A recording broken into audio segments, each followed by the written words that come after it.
선거를 치를 땐 각 정당은 선거 보조금을 받습니다. 그런데 선거가 끝나면 일정 득표율 이상을 얻은 정당은 쓴 돈에 대해 환급까지 받습니다. 이게 결국 이중 지원 아니냐 이런 지적이 그간 많았습니다. 그런데 고치지는 못하고 있습니다. 진선민 기자가 취재한 내용입니다. 당선이 유력한 국민의힘 윤석열 후보입니다. 지난 20대 대통령 선거. 대선을 치르느라 국민의힘은 409억 원, 더불어민주당은 438억 원을 썼는데 선거를 마치고 이 돈의 90% 이상을 국가로부터 돌려받았습니다. 이렇게 선거비를 보전받는 데는 득표율 10%라는 제한 조건이 있는데 정의당 등 소수 정당들의 경우 후보 득표율이 조건에 미치지 못해 보전을 받지 못했습니다. 저희는 저희 돈으로 다 하는 거니까 그것이 다 비용인데 여기는 그렇게 해도 다시 돌려받는 거니까 사실 돈을 안 쓰는 것이나 다름이 없거든요. 문제는 선거비를 보전받은 거대 양당은 선거를 치르기 전 이미 선거 보조금 명목으로 200억 원 안팎의 돈도 지원받았다는 겁니다.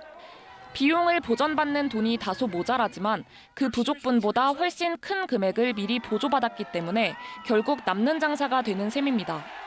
이렇게 국민의힘은 180억 원 정도, 민주당은 218억 원 정도를 지난 대선을 치르면서 사실상 벌어들였습니다.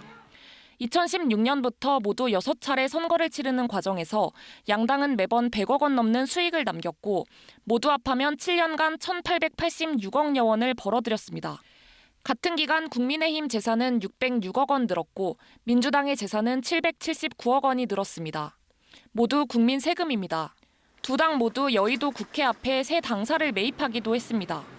선관위는 이런 문제를 인지하고 2013년과 2021년 두 차례 관계법 개정 의견을 냈습니다.